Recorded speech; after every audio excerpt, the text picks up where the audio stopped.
Hey everyone! This time, I'm sharing a romantic novel titled My Possessive Rich Man.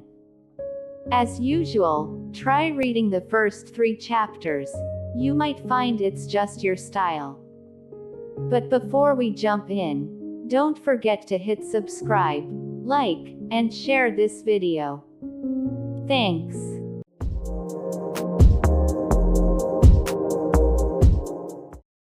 Synopsis. Jessica Marie, an 18-year-old young woman, suddenly finds herself married to a handsome, wealthy man named Michael James. Michael, with his mixed Javanese-Italian heritage, is forced into this marriage with Jessica due to a prank by his girlfriend, Emelly, a beautiful violinist who unexpectedly sends Jessica as a replacement bride. Will Jessica be able to navigate her life with Michael, a rich man who's a complete stranger to her? What will happen next in their story? Chapter 1. My Possessive Rich Man. A light drizzle accompanied Jessica's steps as she grabbed her backpack and hurried out of her modest home. Jessica Marie, an 18-year-old girl, now had to struggle to find the person who won the auction for her family's house. Due to her brother-in-law's greed, Jessica faced the harsh reality that her parents' house was now owned by someone else. An orphan, Jessica only had 2 brothers, her older brother Jacob Tobias and her twin, Ashley. Because of her family's difficult financial situation, Jessica postponed her plans for college this year and decided she would find a job after graduating. She had already received her graduation announcement and was just waiting for her diploma. However, before thinking about the future, there was one thing she needed to do first: meet the new owner of her family home. Believing she could still get her family's house back, Jessica promised herself to try every possible way.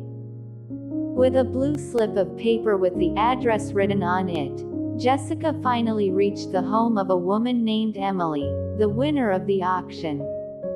Meeting Emelly wasn't easy. The woman was no ordinary person, and rich people's time isn't cheap. But after waiting and going through several steps, Jessica was finally allowed into the luxurious penthouse. Wearing her school uniform, a bit worn from the long journey, Jessica stepped in carefully, holding her bag strapped tightly. She was in awe of the grandeur around her. With a home this fancy, why would she buy my simple house? She muttered softly. "What's your name?" A voice suddenly sounded, startling Jessica. "Jessica, ma'am," she replied instinctively as she turned. Before her stood an elegant woman looking her over from head to toe. "What brings you here?" she asked. Emelly blew a puff of smoke towards Jessica, causing the girl to cough a bit. Jessica bowed slightly. "I came to apply for a job, ma'am. I'm also the former owner of the house you won at the auction this morning," she explained. "Oh, the house in the Ongrek area?" "Yes, ma'am," Jessica nodded. Emelly shook her head slightly. "There's no job opening here." With a pleading look, Jessica gazed at Emelly. "Actually, I wanted to tell you something, ma'am. The house you bought was my parents' house. Due to my sister-in-law's actions, it was sold without my knowledge. I came here to ask if I could buy it back. I'm willing to work here without pay, as long as the house can return to me," Jessica said with determination. Emelly gave a thin smile. Quite persistent, aren't you?" Jessica looked down. "That house means everything to me, ma'am," she replied softly. "Unfortunately, I don't need an assistant," Emelly declined. Jessica then knelt down, raising her hands. "Please, Miss Emelly, let me work here," she begged hopefully. Ring. The sound of Emily's phone interrupted the moment, and she quickly took the call. Hello. I'm returning to America today. Get ready. We're getting married, and I'll finally be with you, said a deep voice on the other end. Emelly frowned. Back so soon? But today I have to leave for France for an important event, she replied. I don't care. The wedding invitations are out, and I don't want to be embarrassed in front of my colleagues. You know, I've been planning this for a long time. Michael. No more arguments. Get ready, I'm coming soon. I love you. The call ended. Michael. Emelly sighed. He always insists on his own way. Emelly felt unprepared for marriage, especially as she still had big dreams of becoming a famous violinist. Marriage would only limit her, and some competitions even disqualified married women. On the other hand, the wedding date Michael planned conflicted with Emily's big opportunity, a chance to compete in an international music event that could open doors to her future dreams. Emelly wanted to make sure Michael was truly loyal to her before taking such a big step. Memories of her mother's past experiences haunted her, and she feared facing a similar fate. As she paced back and forth, deep in thought, her gaze fell on Jessica, who was still kneeling on the floor, looking as though she was pleading for mercy. A sly idea crossed her mind, and she smirked slightly. What if I had this girl take my place? A perfect test for Michael's sincerity, she muttered. Miss, is something wrong? Jessica, who had been silent, finally worked up the courage to ask. You said you wanted to work for me, right? Emelly asked, flashing a somewhat mocking smile as she took a drag from her cigarette. Yes, miss, Jessica answered innocently. I'll give your parents' house back, but there's a condition. What condition, miss? Jessica asked eagerly. Take my place as my boyfriend's fiancé. What? Jessica's eyes widened in shock. Relax, he won't get close to you. He's completely devoted to me, and besides, you're not his type. Emelly sneered with a hint of satisfaction. Jessica knew she wasn't any competition for Emelly. Emelly was a beautiful, mature woman, while Jessica was just a young girl who barely paid attention to her appearance. Someone like Michael would have no interest in her. But, miss, marriage isn't something to be taken lightly, Jessica responded, considering how sacred marriage felt to her and that she'd only want to marry once in her life. You said you wanted to serve me, Emelly reminded her. It's just for one day, and then you can go home, she continued. Really? Jessica asked, wide-eyed, and Emelly nodded. Yes, my boyfriend isn't going to hold you there. He's very faithful to me. Jessica nodded, feeling relieved. All right, if it's just pretending and only for one day, she agreed, seeing it as a way to get her family's house back without any hassle. Good. Emelly added. Deal, you'll be the stand-in bride. But remember, head straight home after it's done. That's all you need to do. My fiancé has taken care of everything.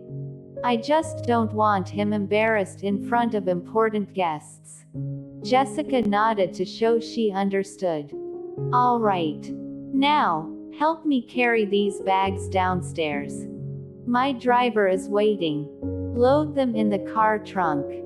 Are you going somewhere, miss? Jessica asked, curious. Out of the country, Emelly replied, handing Jessica a parking card to help her locate the car. Yes, miss. Jessica grabbed Emily's large suitcase and headed out of the penthouse. A pretend wedding. This won't be hard. I can do it, Jessica said to herself, filled with determination as she clenched her fist in the air. The opportunity to regain her family's home felt incredible. Meeting Emelly, the new owner, had proven worth it. In Jessica's eyes, Emelly was actually quite kind. Meanwhile, a man stood at the door of his private jet, wearing dark sunglasses that only highlighted his good looks, while the wind played with his black hair. Michael James, a man of Javanese-Italian descent, was well known in elite circles. Michael, 30 years old, handsome and muscular, had once been named the most charming entrepreneur. His slight smile was captivating, with an athletic build, fair skin, and striking green eyes. His green eyes weren't from contact lenses. Michael was born in Italy but grew up in central Java with his aristocratic grandmother. After his business relocated to New York, he settled there. At 27, Michael's father entrusted him with the family's real estate empire. Every property, from penthouses to apartments, was managed by his company, R-Build, with branches in Italy, the UK, Korea, and other countries. Michael climbed into his red sports car, with his driver, who was also his right-hand man, seated in the driver's seat. Drew. Michael called. The man in sunglasses turned to him. Are all the wedding preparations complete? Yes, boss. Good.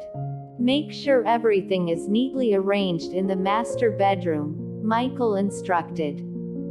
Got it, Andrew replied. Michael glanced at his phone, smiling at the wallpaper of Emily's face. We'll be together soon, he murmured softly. So, where to first? Your place or Emily's penthouse? Take me to Emily's first. I want to make sure she doesn't back out again. She mentioned a trip to France, and I'm worried she might pull a disappearing act like before, Michael replied. Andrew chuckled. Miss Emelly seems nervous about marrying you, boss. If I were you, I'd be looking for someone else. Michael gave a small smile. Unfortunately, that's not an option for me. After about 2 hours of driving, they arrived at Emily's penthouse. Since the luxurious home was a gift from Michael, he knew exactly how to get inside. Michael made his way to the kitchen alone and saw a tall woman in a light dress, washing her hands at the sink. Hey, beautiful, Michael said softly, hugging her from behind. Startled, Emelly exclaimed, Michael, when did you get here? Just now. Why the rush? Didn't you say you had work to finish? I missed you. See, I even left everything behind just to be with you. Emelly smiled, feeling touched by Michael's thoughtfulness. Do you really care about me? She asked. Michael nodded. Of course I do. Turning her gently to face him, Michael smiled. You look stunning. Emelly grinned, wrapping her arms around his neck. Kiss me, she whispered. Michael chuckled and pulled back a bit. Not yet, he replied. We'll save that for our first night. We're so close to our wedding. Emelly playfully slapped his chest, a little annoyed. You're impossible. Just making it more special. Love, Michael teased with a grin. Emelly laughed softly. Michael then gently touched her ear. I truly love you, he said. Emelly gave him a slight smile. Michael hugged her warmly. I'm just here for a moment. The makeup artist will be arriving soon, and Andrew will pick you up. We're getting married tonight, and I want everything to be perfect. Emelly looked at him meaningfully. Forgive me, Michael. I still have my doubts about your loyalty. But if you're really true to me, then I'll be completely yours. Michael kissed her forehead. I'll see you soon. So soon? Emelly asked. There are still a few things to prepare for my little surprise, Michael replied. Emelly shook her head. I'm nervous about your surprises. Michael gave a slight smile. Just wait and see. Bye, he said before heading out. Emelly watched him leave, thinking of how much he truly meant to her. To be continued.